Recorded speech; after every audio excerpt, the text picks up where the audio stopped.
देखिए, अगर मैं व्यवहार की बात करूं और एक नेचर की बात करूं तो हर लड़की चाहती है कि उसे एक ऐसा लड़का मिले जो उसे प्यार करे, उसकी इज्जत करे, उसकी केयर करे, उसका ध्यान रखे। वहीं एक लड़का ज़्यादातर ये देखता है कि एक सुलझी हुई लड़की हो और एक मैच्योर लड़की हो, खुद में कॉन्फिडेंस हो और रियलिस्टिक हो। तो ये सारी चीज़ें अगर आप देखोगे कि एक थोड़ी अगर बड़ी एज की लड़की होगी तो उसमें ये सब कुछ ज़्यादा मिलेगा। मतलब कि एज के साथ भी एक मैच्योरिटी आती ही है, क्योंकि बहुत कुछ देख लिया होता है, एक्सपीरियंस हो चुके होते हैं। जो लोग सोचते हैं कि एज के साथ कोई मैच्योरिटी नहीं आती, एक्सपीरियंस से आती है, तो जिन लोगों की एज ज़्यादा होती है तो एज के साथ साथ ही तो एक्सपीरियंस भी बढ़ते हैं ना। तो ये हम डेफिनेटली मान सकते हैं कि अगर बड़ी एज की लड़की के साथ आप शादी करते हैं तो कंपैरेटिवली अगर दोनों का कंपैरिजन किया जाए कि एक आपसे लड़की 4 साल छोटी है और एक आपकी दूसरी लड़की है जो आपसे 2 साल बड़ी है, तो दोनों के मैच्योरिटी लेवल में काफ़ी फ़र्क आपको देखने को मिल सकता है।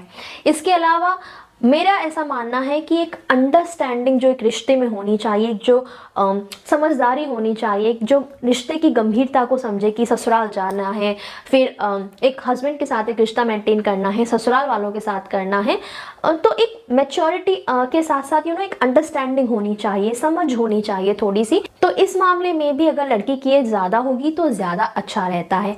तो मैं बेसिकली ये कहना चाह रही हूँ कि अगर लड़की की एज बड़ी होगी तो उसमें मैच्योरिटी लेवल ज़्यादा होगा, उसमें एक अंडरस्टैंडिंग ज़्यादा होगी, वो ज़्यादा एक सुलझी हुई होगी। ऐसा होता है ना कि छोटी उम्र की लड़कियों में अभी बिल्कुल टीनेज बस ख़त्म ही हुई है तो थोड़ी सी बबलीनेस होती है बहुत ज़्यादा, और छोटी छोटी बातों पे एक्साइटेड हो जाना और बहुत ज़्यादा एक विचलित रहते हैं थोड़े से, और एक्साइटेड हमेशा और full of energy like that. मैं ऐसा नहीं कह रही कि बड़े बड़े लोग बुरे होते हैं और ऐसे नहीं होते, उनमें भी वो चीज़ होती है, लेकिन उसके साथ साथ एक सजगता भी होती है, चीज़ों को सीरियस लेना और चीज़ों को अच्छे से समझदारी से हैंडल करना, ये हम एज के साथ ही सीखते हैं। तो अगर थोड़ी बड़ी लड़की होगी तो उसमें ज़्यादा थोड़ी सी समझ होगी और चीज़ों को वो सीरियसली हैंडल कर सकती है। अगर आप किसी मुसीबत में पड़ जाते हो, कोई सुख दुख चलते रहते हैं लाइफ में, कोई मुसीबत है, तो ऐसे में भी वो आपको ज़्यादा अच्छे से समझेगी और आपका साथ ज़्यादा अच्छे से निभाएगी। तो मेरे हिसाब से ये सारे प्लस पॉइंट हो सकते हैं।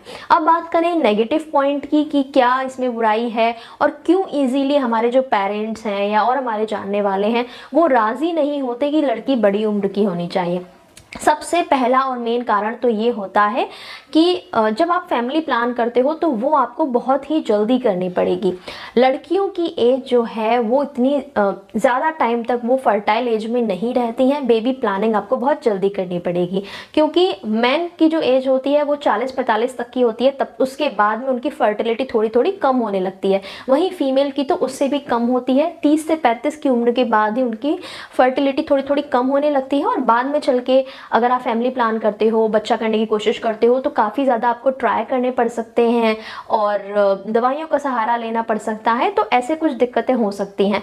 तो ऐसे में बड़ी एज की लड़की होती है तो आपको जल्दी फैमिली प्लानिंग करनी होती है। दूसरा जो रीज़न है वो थोड़ा सा सोसाइटी का हो सकता है, जैसे कि आपकी फैमिली या आपके आस पड़ोस वाले या आपके रिलेटिव ये एक मन में विचार बना सकते हैं, क्योंकि लड़की की एज ज़्यादा है तो वो ज़्यादातर अपनी ही चलाएगी, वो डोमिनेटिंग होगी, जबकि ऐसा कुछ भी सच नहीं है।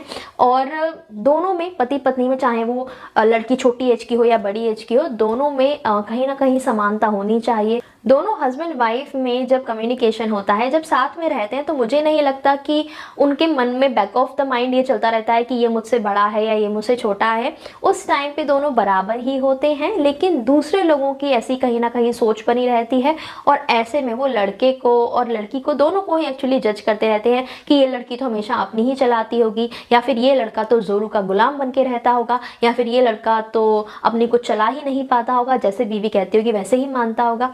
तो इस तरीके की बातें और ताने शायद आपको सुनने को मिले। और ऐसे में अगर आप ये डिसीजन लेते हो कि आपकी शादी एक बड़ी लड़की से हो, वो लड़की में सब कुछ बहुत अच्छा है, आपके लायक है, आप दोनों की अच्छी अंडरस्टैंडिंग है और आप एक अच्छा एक कपल बन सकते हो, तो सिर्फ एज की वजह से अगर आप रुक रहे हो तो इतनी कोई ज़्यादा बड़ी बात नहीं है। डेफिनेटली आप उसके लिए जा सकते हो। बस आपको थोड़ी सी लोगों की बातों को इग्नोर करना सीखना पड़ेगा। कोई आपसे अगर बोलता भी है इस तरह की बातें तो उनको इग्नोर कीजिए, या फिर उनको आप मुंह तोड़ जवाब भी दे सकते हैं, चॉइस इज योर्स। और इसी के साथ मैं ये वीडियो ख़त्म कर रही हूँ, और कुछ बताने को तो है ही नहीं, छोटी छोटी सी यही बातें हैं।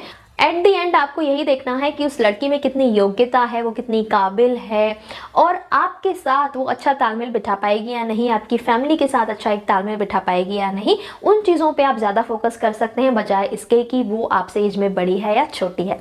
तो इसी नोट के साथ मैं वीडियो खत्म करती हूँ। आई होप आपको पसंद आई हो तो किस बात का वेट कर रहे हो, जल्दी जल्दी से लाइक करो इस वीडियो को। कॉमेंट सेक्शन में कॉमेंट करके आप मुझे कोई और वीडियो की रिक्वेस्ट हो वो भी ज़रूर बताइएगा, और मैं चलती हूँ, मिलूंगी आपसे अगले वीडियो में एक नए टॉपिक के साथ। तब तक के लिए बाय बाय, टेक केयर।